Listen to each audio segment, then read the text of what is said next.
Hello दोस्तों, ज्ञानबाजी में आपका स्वागत है। क्या आप लोग ये जानते हो कि अगर कोई व्यक्ति समुद्र में फंस गया है तो वो समुद्र का पानी को पीने के लायक कैसे बनाता है? तो चलिए आज का यह क्लास इसी कॉन्सेप्ट के बेस पे रहेगा। तो हेलो दोस्तों, आज का हमारा टॉपिक है सेपरेशन ऑफ मिक्सचर। इससे पहले हम लोगों ने मिक्सर के बारे में मतलब मिश्रण के बारे में पढ़ लिया था। आज हम लोग देखेंगे कि विभिन्न प्रकार के जो मिश्रण होते हैं उनको हम लोग किस प्रकार से अलग अलग कर सकते हैं। तो चलिए शुरू करते हैं। सबसे पहले हम लोग देखेंगे कि हाथ से चुनना, हैंड पिकिंग मतलब हैंड पिकिंग क्या है, मतलब हाथ से चुनने के माध्यम से हम लोग किस प्रकार से अलग कर सकते हैं मिश्रण को। तो इसमें क्या देखते हैं, जैसे कि हाथ से चुनना मतलब चावल से कंकड़ को अलग करना। क्या होता है कि जैसे चावल में कंकड़ जो है मिला हुआ है तो वो भी एक प्रकार के मिश्रण है। अब उसको हमको अलग करना है तो क्या कर सकते हैं, हम लोग चावल को लेते हैं, वहाँ से कंकड़ को ऐसे निकालते जाते हैं, वो क्या कहलाता है, हाथ से चुनना। ठीक है। सेकेंड देखते हैं हम लोग चालना, उसको क्या बोलते हैं, सीविंग। सीविंग का मतलब होता है कि लार्ज पार्टिकल से स्मॉल पार्टिकल को अलग करना, मतलब बड़े कण से छोटे कण को अलग करना है। जैसे हम लोग आटा को चालते हैं ना, तो बड़े पार्टिकल जो है ऊपर में आटा मतलब चन्नी में क्या हो जाता है, रुक जाते हैं, और छोटे पार्टिकल जो है नीचे गिर जाते हैं। तो वही है कि बड़े मतलब लार्ज पार्टिकल से स्मॉल पार्टिकल को अलग करने के लिए हम लोग चालना वाला मतलब सीविंग विधि का यूज़ करते हैं। उसके बाद देखते हैं हम लोग फटकना, जिसको विनोविंग भी कहा जाता है। आप लोगों ने देखा होगा कि गाँव में जो किसान खेती करते हैं वो लोग जब धान से भूसा अलग करने के लिए यही वाला विधि यूज करते हैं, फटकना वाला। इसमें वो लोग क्या करते हैं कि धान को ऐसे पंखे के आगे क्या करते हैं, गिराता है, गिराने से धान वहीं गिरता है और भूसा उनसे अलग हो जाता है। इसको बोलते हैं फटकना। ठीक है। तो धान से भूसे को अलग करने के लिए हम लोग फटकना मतलब विनोविंग का यूज़ करते हैं, ये होता है। उसके बाद देखते हैं चुंबक से मतलब मैग्नेटिक सेपरेशन। इसमें क्या होता है कि जैसे हम लोग को धातु को अलग करना होता है ना, मतलब धातु कर्म में इसका यूज़ होता है वहाँ मतलब अलग करने के लिए, सेपरेट करने के लिए। तो यहाँ क्या होता है कि जो चुंबक है, तो चुंबक क्या करता है, ये धातु को चिपका लेता है और वहाँ से अलग हो जाते हैं। आप लोगों ने देखा होगा कि कोई बच्चे जो है ना क्या करता है, चुंबक को रस्सी से बांधकर उसको नदी में डाल देता है। नदी में डालने के बाद वहाँ से जब उसको निकालता है ना, तो उसके साथ क्या करता है, सिक्का वहाँ चिपक के निकल जाता है। तो क्या हो रहा है, वहाँ से भी वो सिक्के निकालने के लिए इसका यूज़ कर रहा है, चुंबक का। उसी प्रकार से लोहे वगैरह का जो मतलब बहुत सारे पदार्थों में अगर लोहे मिल गया है, मिश्रित हो गया है, तो लोहे को निकालने के लिए हम लोग किसका यूज़ करते हैं, चुंबक विधि का। तो ये क्या होता है, ये भी एक प्रकार से क्या है, सेपरेट करने की एक विधि है, जिसको मैग्नेट सेपरेशन भी बोला जाता है। उसके बाद देखते हैं हम लोग अवसादन मतलब सेडिमेंटेशन। सेडिमेंटेशन का मतलब क्या होता है कि गंदे जल, जैसे मान लो मैंने किसी पानी में मिट्टी उट्टी पूरा मिल गया है, पूरा गंदा हो गया पानी। ठीक है। तो उसमें क्या करते हैं हम लोग, उसको हिलाने के बाद कुछ देर से रख देंगे ना, तो जो सॉलिड वाला पार्ट है मतलब गंदा वाला पार्ट है वो नीचे बैठ जाता है और पानी के नीचे बैठ जाता है और पानी ऊपर आ जाता है। तो यहाँ से क्या कर सकते हैं हम लोग, पानी को अलग कर सकते हैं। किसके माध्यम से, सेडिमेंटेशन के माध्यम से।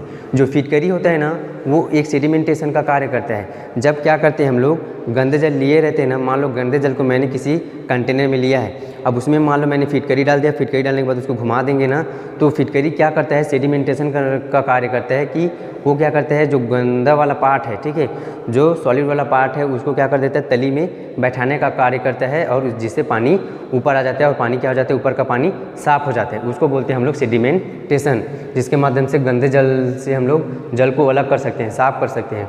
सेकेंड होता है फिल्ट्रेशन मतलब निस्यंदन। फिल्ट्रेशन का मतलब क्या होता है कि जो ठोस वाला भाग मतलब द्रव से ठोस वाले भाग को अलग करना, मतलब लिक्विड पार्टिकल से सॉलिड पार्टिकल को अलग करने की विधि क्या कहलाती है, फिल्ट्रेशन। फिल्ट्रेशन मतलब जैसे आप लोग चाय बनाते हैं, तो चाय बनाते हो तो उसमें चाय पत्ती तो मिला रहता है, तो ऐसे ही तो नहीं पी जाते चाय को। उसके लिए क्या करते हो आप लोग, उसको फ़िल्टर करते हो। क्या करते हो, फ़िल्टर करते हो।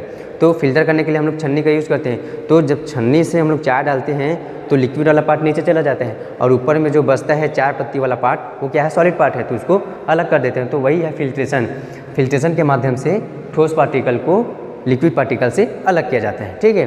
उसके बाद देखते हैं हम लोग वाष्पीकरण। वाष्पीकरण मतलब होता है इवापोरेशन। ठीक है। इसमें क्या करते हैं कि किसी द्रव को, जैसे मान लो समुद्र के पानी है, उसको हम लोग क्या करते रहते हैं, गर्म करेंगे, इतना गर्म करते हैं कि वो क्या, वाष्पित हो जाए। अब जो वाष्प बन कर उड़ता रहेगा तो जो सॉलिड पार्टिकल बचता है ना, वही क्या होता है, नमक होता है। तो नमक बनाने के लिए हम लोग इवापोरेशन मतलब वाष्पीकरण का भी यूज़ करते हैं, ठीक है। तो ये होता है वहाँ से द्रव, मतलब द्रव को क्या कर दिया हम लोग, वाष्पित कर दिए।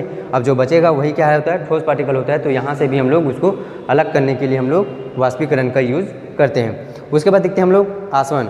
आसवन का मतलब होता है डिस्टिलेशन।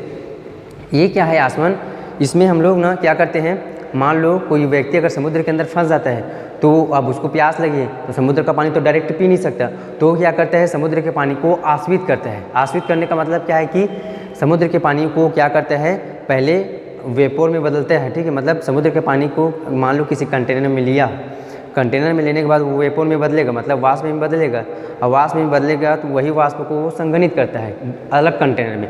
तो जब संघनित करने के बाद जो द्रव बनता है ना, वो द्रव जो है पानी है, उसको पी सकता है। तो जो व्यक्ति समुद्र में फंस जा रहता है वो आसवन के माध्यम से ही किसी पानी को पीने के लायक बनाता है, ठीक है।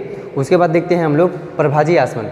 तो प्रभाजी आसवन क्या है कि ऐसा आसवन जिसमें मतलब इसमें उस पदार्थों को अलग अलग किया जा सकता है जिन पदार्थों के मध्य जो है बॉइलिंग पॉइंट और मेल्टिंग पॉइंट का अंतर बहुत कम होता है। आसवन में क्या होता है कि इनमें उन पदार्थों को अलग किया जाता है जिनके बॉइलिंग पॉइंट और मेल्टिंग पॉइंट के अंतर बहुत ज़्यादा होता है। यहाँ अंतर बहुत ज़्यादा होता है और यहाँ अंतर बहुत कम होता है, उसको इसके माध्यम से, प्रभाजी आसवन के माध्यम से सेपरेट किया जाता है। जैसे मान लो पेट्रोलियम पदार्थों को अलग करना है, तो पेट्रोलियम पदार्थों को अलग करना है तो पेट्रोलियम पदार्थ में कौन कौन आ जाते हैं, जैसे कि petrol, diesel, oil, naphthalene, naphtha, ये सब पूरे पदार्थ किस में आ जाते हैं, पेट्रोलियम पदार्थ के अंतर्गत आ जाते हैं। और सभी तो एक साथ मिश्रित है, अब उसको हमको सेपरेट करना है, ठीक है। तो सेपरेट करने के लिए क्या करते हैं हम लोग, प्रभाजी आसवन का ही यूज़ करते हैं। उसमें क्या होता है कि पेट्रोल, डीजल, ऑयल, ये सब उसके पदार्थ है पेट्रोलियम के, तो इन सभी के बीच में जो टेम्परेचर का मतलब बॉइलिंग पॉइंट और मेल्टिंग पॉइंट का जो अंतर है बहुत कम होता है, तो उसको हम लोग प्रभाजी आसवन के माध्यम से अलग करते हैं। उसके बाद देखते हैं अपकेंद्रण। अपकेंद्रण मतलब सेंट्रीफ्यूगेशन। इसमें भी मतलब जो एक जो द्रव में जो पार्टिकल है उनको सेपरेट करने के लिए हम लोग इसमें इसका भी यूज़ करते हैं। जैसे दूध से वसा को अलग करने के लिए किसका यूज़ करते हैं, अपकेंद्रण, सेंट्रीफ्यूगेशन। आप लोगों ने देखा होगा कि लैब में सेंट्रीफ्यूज के माध्यम से ब्लड में जो पार्टिकल घुले हुए रहते हैं, ठीक है, जो ब्लड का जो पार्टिकल है उसको भी सेपरेट करने के लिए हम लोग किसका यूज़ करते हैं, अपकेंद्रण मतलब सेंट्रीफ्यूगेशन का ही यूज़ करते हैं। उसके बाद देखते हैं क्रोमेटोग्राफी। क्रोमेटोग्राफी क्या है, इसका भी हम लोग ज़्यादातर हम लोग केमिस्ट्री में मतलब लैब में यूज़ करते हैं इसका। तो इसमें क्या होता है कि ये क्या करता है, स्याही के जो रंग है उनको अलग करने का कार्य करता है। क्या किया जाता है कि क्रोमेटोग्राफी पेपर को लिया जाता है, अब वहाँ से स्याही का जो 1 से 2 बूंद वहाँ डाल दिया जाता है, फिर वो क्या करता है, गति करता है। जो अब स्याही में जितने भी रंग होंगे ना वो अपने अपने हिसाब से गति करेंगे और उसको हम लोग आसानी से देख सकते हैं, मतलब वो सेपरेट हो जाएंगे, अलग अलग हो जाएंगे।